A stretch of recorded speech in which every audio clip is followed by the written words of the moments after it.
The detector models Lorez Deep Max X5 and X6 can both be used with a wide range of search coils, from small single or induction balanced double D to large frames with single or differential measuring technology. The Deep Max X6 also offers a GPS-supported data logging function, which facilitates the generation of color and contour maps in a matter of a few minutes with a computer. It only takes a few minutes to put on the belt and shoulder straps of the Lorez Deep Max. Adjust the straps to comfortable lengths and mount the electronics unit in front of the operator on the hooks provided.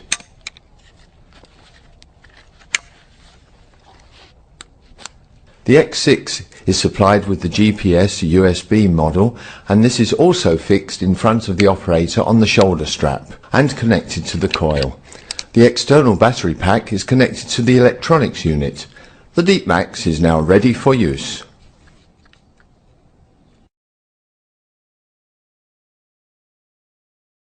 To turn on the Lorez Deep Max, press the power button.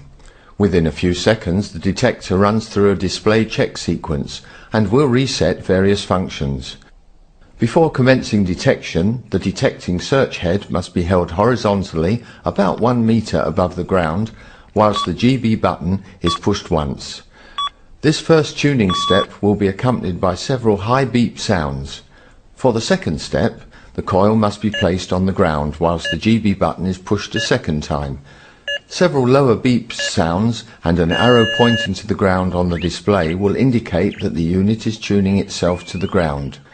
The detector is now ready for use, and the coil can be moved from side to side in a systematical manner. If the unit was accidentally tuned whilst holding it over a buried metal object, the whole tuning process must be repeated, as otherwise misleading readings will occur. In addition to all functions available with the Deep Max X5, the Deep Max X6 is also equipped with the data logger function and the necessary GPS USB hard and software. Turn on the Deep Max with the power button. During the electronic self-checking sequence, all the icons will be illuminated. An automatic two-step ground balance tuning process is necessary. Step 1. Hold the coil horizontally above the ground, avoiding any metal. Press the GB button and wait for several high beep sounds whilst observing the coil icon and the arrow pointing upwards. Once the arrow is pointing downwards, perform step 2 by lowering the coil to the ground and pressing the GB button once again. After a few seconds, the low beep sounds will stop and the arrow icon will disappear, showing that the tuning process is complete. It is also possible to alter the ground settings manually by turning the G1 or G2 controls during operation. A number will indicate the setting. Finding the position with the lowest audio or bar graph indication is relatively easy. To open a menu, press the menu control until a function icon starts to flash. Rotate the same control to choose the required operation mode. Rotate the select control to alter the parameters.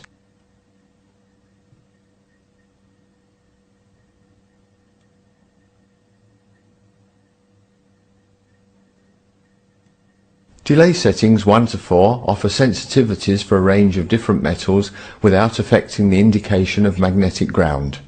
Ground settings compensate for heavily mineralized soils containing plenty of magnetic iron oxides.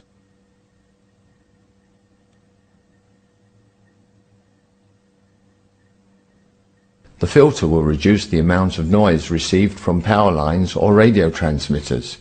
Higher filter settings reduce response speed and are only suitable for large frame coils.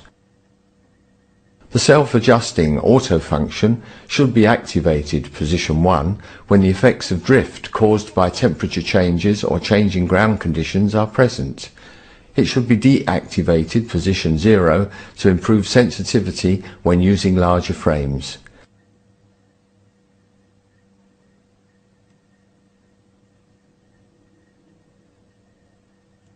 Sensitivity. 1 is the lowest sensitivity, 5 the highest sensitivity.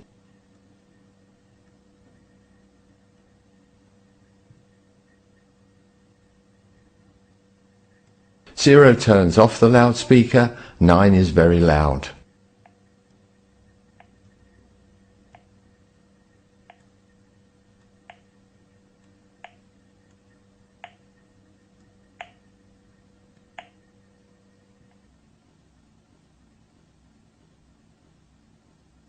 The D-log on the Deep Max X6 activates the data logger function.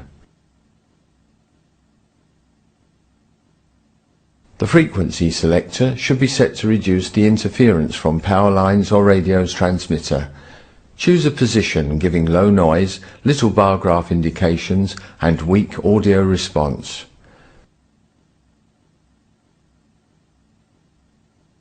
Audio controls the initial tick rate from silent -9 to a continuous tone +9. For most applications, a setting near 0 is suitable.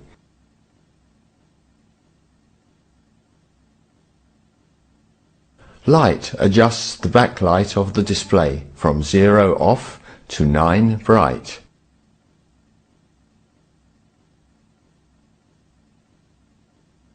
Tone provides two dynamic ranges, analog and logarithmic. In the analog mode, the audio frequency rises quickly to the highest tone, and in the logarithmic mode, the audio frequency will rise quickly initially and subsequently slowly to the highest tone even if the metal is close to the coil, thus improving pinpointing. Use the menu and select controls to select the desired modes and the required values. Press 0 to leave the menu and store the settings, which will also be available the next time you turn on the unit. Here are 3 examples using a 35 cm double D coil to show some possibilities available for determining ferrous and non-ferrous indications. Small coins, thin plates and folio give very fast settling eddy currents. Very low values together with non-ferrous are displayed. Ferrous metal objects typically give values in the range 30 to 60.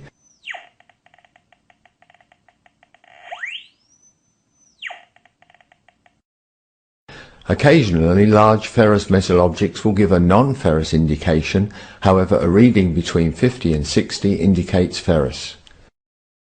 Metal objects with a very long duration of the eddy currents, such as larger copper, silver or brass plates, will give very high values and a non-ferrous indication.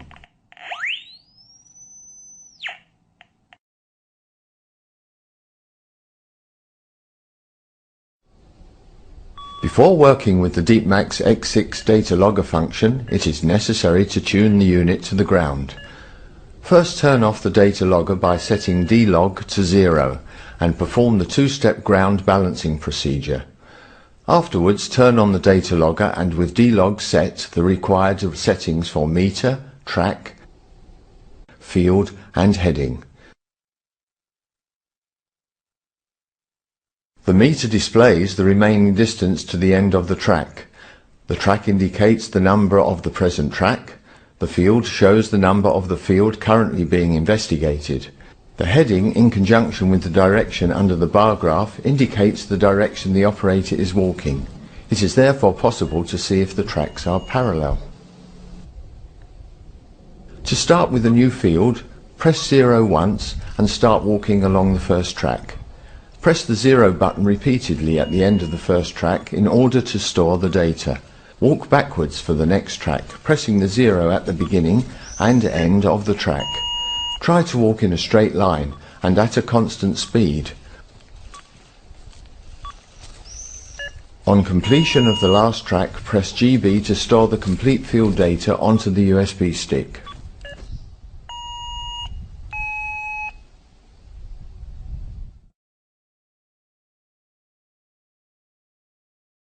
Insert the USB stick in the computer. Color and image maps can be generated with just a few clicks using the already installed Surfer and Scripter software. 6 different maps will be generated simultaneously when covering the ground with multiple tracks. Each scan or map is different depending on the electronic analysis method and therefore will not only show several sensitivity ranges but can be the key to determining the likely kind of metal buried in the ground.